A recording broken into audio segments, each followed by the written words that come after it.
मध्ये काँग्रेस पक्षाला जोरदार धक्का बसलेला आहे।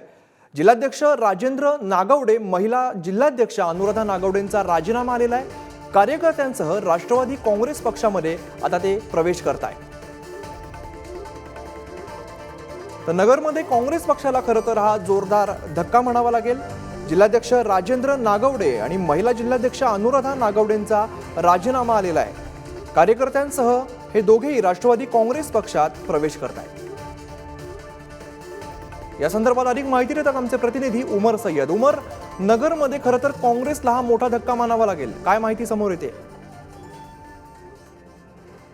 नक्कीच अहमदनगरमध्ये हा काँग्रेसला मोठा धक्का मानला जात आहे। विशेष करून बाळासाहेब थोरात यांना हा मोठा धक्का मानला जात आहे, कारण राजेंद्र नागवडे हे अहमदनगर काँग्रेसचे जिल्हाध्यक्ष होते, तर त्यांची पत्नी अनुराधा नागवडे हे महिला काँग्रेसचे जिल्हाध्यक्ष होते। आणि कुठेतरी काही दिवसापूर्वीच अजित पवार यांच्या उपस्थितीमध्ये स्वर्गीय शिवाजीराव नागवडे यांच्या जयंतीनिमित्त एक मोठा भव्य असा कार्यक्रम घेण्यात आला होता। त्यावेळी राज्याचे उपमुख्यमंत्री अजित पवार यांच्या उपस्थितीत हा कार्यक्रम पार पडला होता। मात्र जे काँग्रेसचे ज्येष्ठ नेते आहे बाळासाहेब थोरात यांची तिथे गैरहजेरी पाहायला मिळाली होती। आणि कुठेतरी काही दिवसानंतरच हा कार्यक्रम झाल्यानंतर आज अचानकपणे राजेंद्र नागवडे आणि अनुराधा नागवडे यांनी आपल्या काँग्रेसच्या जिल्हाध्यक्ष पदाचा राजीनामा दिला आहे।